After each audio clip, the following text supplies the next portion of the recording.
Le centre sportif du Parc olympique, incluant les gymnases, les bassins et l'Institut national du sport du Québec, seront fermés de 4 à 6 mois en raison d'un incendie qui semblait banal il y a 2 semaines. Ça va forcer toutes sortes de changements, notamment auprès des athlètes d'élite qui s'entraînent pour les Jeux olympiques de cet été. Cédric Simini, le porte-parole du Parc olympique, il est là pour nous en parler. Bonjour, M. Simini.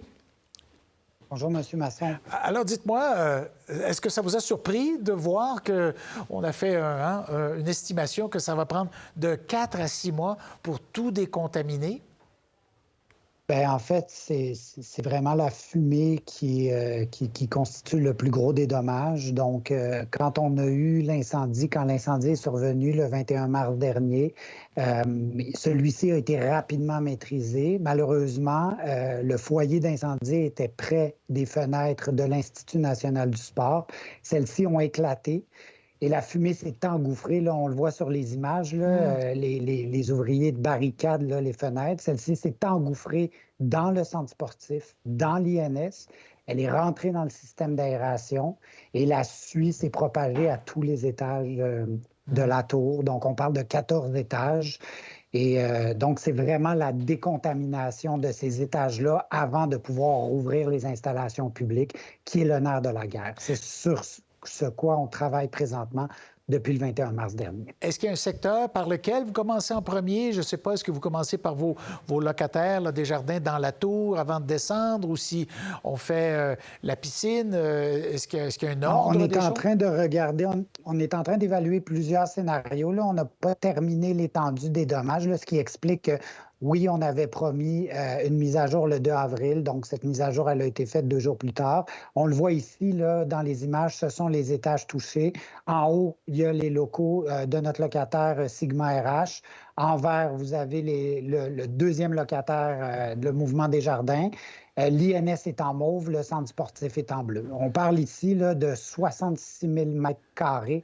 C'est un peu moins que le parc Maisonneuve comme superficie à décontaminer, à nettoyer.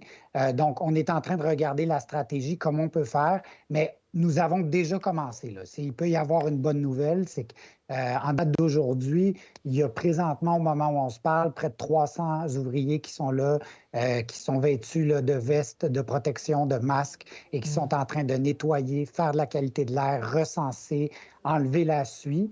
En 2018, il est arrivé un incident similaire au centre-ville de Montréal. C'était une tour à bureau où un feu de toit, la fumée s'était infiltrée par le système d'aération. Ça a été le même scénario. Donc, c'est pour ça qu'on planche là, vers un 4 à 6 mois de fermeture avant de pouvoir réouvrir les installations publiques. Je présume que vous avez un système de surveillance, que ce soit des gardiens physiques qui sont là, des caméras également. Est-ce qu'il y a des rondes qui se font à l'extérieur puis à l'intérieur? Avez-vous même des bandes vidéo? Est-ce que vous avez une idée? Bon, parce qu'il y en a qui vont avancer l'hypothèse que c'était des itinérants qui ont mis feu aux installations. Présentement, on travaille avec le SPVM et le CIM, le Service Sécurité Incendie Montréal. Dans l'enquête, nous savons à ce jour que c'est d'origine humaine. Donc, ce n'est pas un bris mécanique, ce n'est pas un mauvais fonctionnement. Le feu a été déclaré dans un bassin miroir là, qui est utilisé l'été. L'hiver, par contre, il est fermé. C'est l'origine du foyer d'incendie et on sait que c'est d'origine humaine. Maintenant, il reste à savoir si c'est intentionnel ou non intentionnel. Nous, on travaille avec le SPVM. Mais oui, le parc est surveillé 24 heures sur 24. Il y a des rondes à l'intérieur, à l'extérieur, dans nos stationnements.